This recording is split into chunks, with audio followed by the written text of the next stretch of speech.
Hi, I'm Michael Lawson. I'm one of the hospitalists here at HCMC. I did my medical school at the University of Minnesota and my residency and chief year here at Hennepin Healthcare. I'm also one of the associate program directors for the internal medicine residency, and as part of that, I oversee the point of care ultrasound training for IM residents. One of the great things about learning ultrasound here at HCMC is we have a lot of institutional expertise. So our emergency room has been publishing on point of care ultrasound since the 1980s, and it's infiltrated all walks of medicine throughout the hospital since then. In the past year, we've transitioned to the use of butterfly IQ ultrasound probes. For those of you who haven't heard or used or worked with one before, we'll add a link below demonstrating them in greater detail, but I'll go over a few of the highlights for all of you now.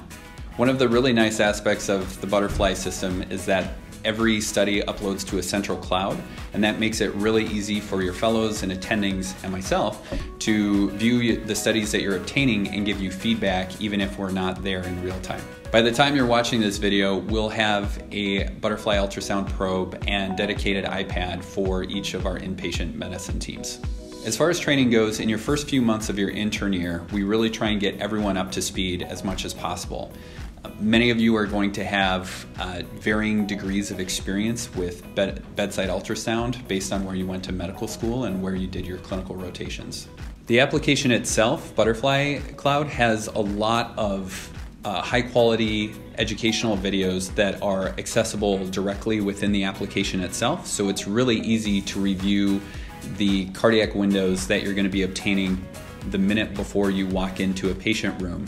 Another aspect of the application itself is that there's an artificial intelligence option, so it will, you will tell it what window or what sort of study you're performing, and it will compare that to a gold standard and tell you how high of a quality they think the image that you're acquiring in the moment is. This can be really helpful for people who are just learning the ropes. In addition, each resident is given access to the website stabroom.com. This is curated by Dr. Rob Reardon, who is an international expert at point of care ultrasound and one of our emergency medicine physicians here at Hennepin Healthcare.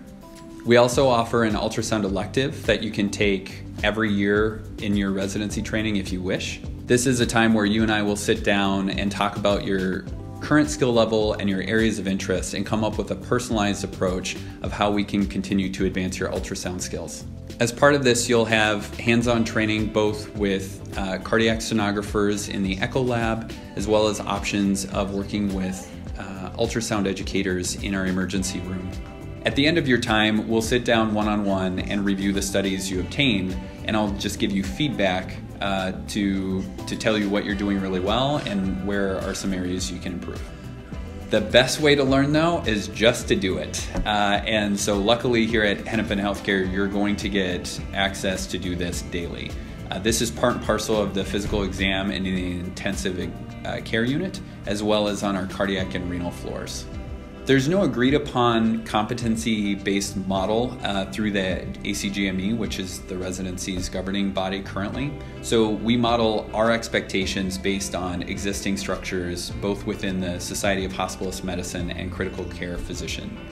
Eventually, you will actually graduate residency, even though it seems like a long way off. It will happen. When that does and you apply for your next job, whether that's fellowship or faculty position, you're going to be asked to document your credentials and your competencies in various skills, one of which can be bedside ultrasound. Thanks for your interest in our residency and in ultrasound education. I really think we have a unique opportunity and wonderful options for those of you who are interested in learning more and advancing your skills in point of care ultrasound.